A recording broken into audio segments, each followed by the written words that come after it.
So in today's video, I'm going to deal in detail about acute inflammation with the help of videos and diagrams.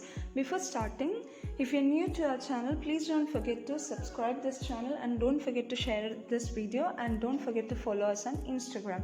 Starting with cardinal signs of inflammation, these are the external manifestations of inflammation. So let's see what are the 5 cardinal signs. So the first one is calor or heat, second one is rubor or redness, third one is tumor or swelling, fourth is dolor or pain, and fifth is functionalgia or loss of function. The process of inflammation is stimulated by certain causes and they can be infections or trauma, or they can be due to any foreign bodies, or it can occur due to immune reactions. Okay, so any injury will cause these kind of cell damages, and these substances, these foreign bodies, are recognized by certain cells in our body like phagocytes, which has certain receptors on it. Okay, so after recognizing this stimulus, there will be 2 types of changes, that is vascular and cellular changes. 6 steps in vascular and cellular changes. First step in vascular changes, temporary clot formation. Like any injury, there will be a temporary clot formed by the help of platelets. Next is vasodilation. Second step is vasodilation, that is the blood vessels get dilated and thus the blood flow rate will increase. Automatically what happens, there will be increased redness and there will be rise of temperature in that area. These are 2 cardinal signs. Okay, after this it will be followed by the contraction or constriction of endothelial cells. This occurs with the help of histamines or prostaglandins or leukotrienes. You can see gaps coming in between the endothelial cells. Automatically what increases? Capillary permeability increases. That is the 4th step. Due to the contraction, there will be increased space, therefore there will be increase in the capillary permeability. This will lead to the transudation and exudation. Transudation is leaked out due to pressure difference and exudates are leaked out due to vascular permeability. Okay, and thus due to this, stasis of blood will occur because the plasma starts to leak. Automatically there will be stasis of blood. Now let's see the cellular changes. So this is your injury and here you have your endothelial cells and there is the plasma exudating or transudating. So here the RBC is concentrated in the center and leukocytes are in the periphery. Neutrophils are now very close to the endothelial cells.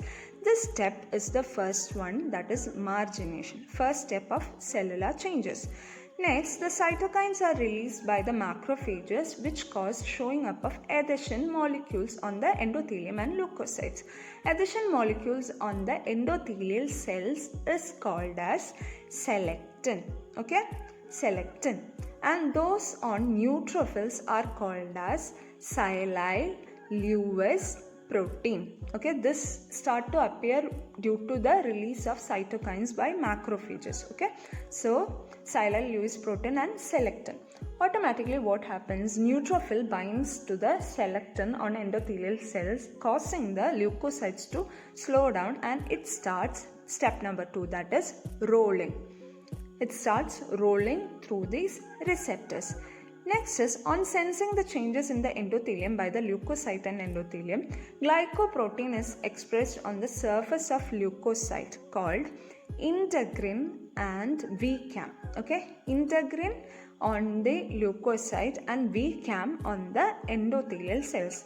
These starts to appear. These are glycoproteins. So with the help of these 2, the leukocyte adhere to the endothelium. That is step number 3, that is adhesion of the leukocyte to the endothelium. Now the leukocyte transmigrate through the intracellular junctions and that step is called as diapedesis.